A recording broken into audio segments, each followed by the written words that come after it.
Saludos, mi nombre es Jeffrey Rosario Lora, estudio Ingeniería Mecánica en la Universidad Tecnológica de Santiago, UTESA. Esta asignatura es Control de Sistemas Automáticos y el tema que vamos a tratar es Modelado de Sistemas Eléctricos. Los circuitos que veremos en este ejercicio fueron adquiridos de los videotutoriales de la Universidad de Málaga. En este ejercicio vamos a obtener la ecuación diferencial y la función de transferencia de un circuito RLC en paralelo.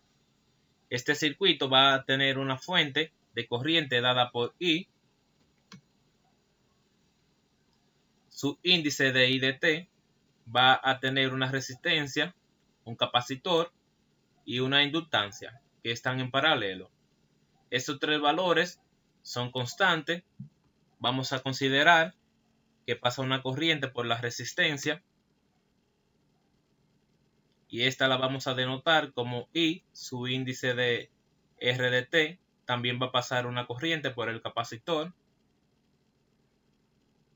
que vamos a denominar I, su índice de R de t, y una corriente que va a pasar por la bobina que vamos a denominar I, su índice de L de t. Ahora vamos a considerar el voltaje de cada uno de los elementos. El voltaje que está en la resistencia le vamos a llamar B, su índice de R. El del capacitor se llamará B, su índice de C de T, y como los nodos son los mismos, los voltajes son iguales. De igual forma, el voltaje en la bobina va a estar dado por B de L y va a ser igual al voltaje de la resistencia del capacitor. Y como son iguales los tres, vamos a denominarles simplemente B de T. Ahora, por las leyes de Kirchhoff, tenemos que la suma de las corrientes nos debe dar igual a 0. Entonces consideramos primeramente la corriente, que es la fuente, y a la resistencia se le va a restar porque va a salir la corriente de la resistencia. También otra corriente que va a salir de la fuente va a ser la corriente del capacitor, que va a estar restando, y finalmente también sale la corriente que pasa por la bobina, es decir, I de L. Y la suma de estas corrientes tiene que ser igual a 0. Pasando estos términos, del otro lado de la igualdad nos queda esta ecuación. Así obtenemos este par de ecuaciones. Primeramente para las corrientes, cómo se relacionan, y la segunda para los voltajes, cómo se relacionan. Vamos que la suma de las corrientes en cada una de las corrientes de los componentes tiene que ser igual a la corriente de la fuente, mientras que los voltajes, al estar los elementos en paralelo, son iguales y los vamos a denotar como V de t. Entonces, si nos interesa obtener una ecuación diferencial que relacione la corriente de la bobina con respecto de la fuente, tenemos que escribir la primera ecuación en función solamente de la corriente que pasa por la bobina I de L. Podemos escribir la corriente del capacitor y la corriente de la resistencia en función de la corriente de la bobina. Para esto vamos a auxiliarnos del voltaje que está en la bobina, porque es el voltaje que pasa en el capacitor y que se tiene en la resistencia.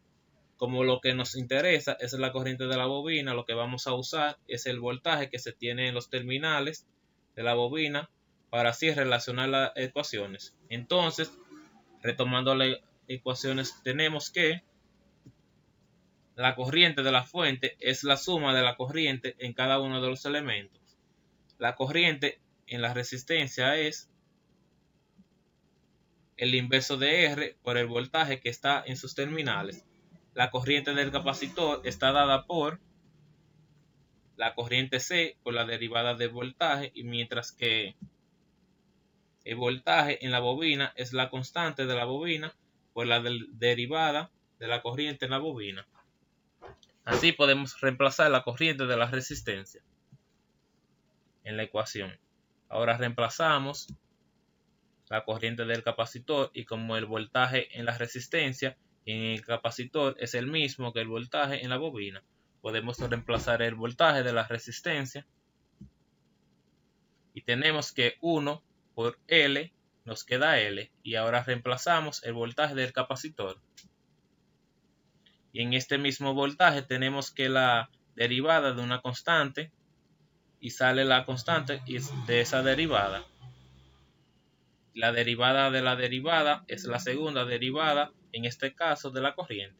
Ordenamos la ecuación en función del orden de la misma y nos queda que esta ecuación diferencial del circuito RLC en paralelo. Ahora vamos a aplicar la transformada de Laplace. La transformada de la derivada de segundo orden va a traer dos condiciones iniciales y la suma se introduce de la nueva forma y va a traer una condición inicial. Con esto obtenemos la segunda transformada de Laplace de nuestra ecuación. Como queremos obtener la función de transferencia, las condiciones iniciales se consideran 0 y así reduce esta ecuación.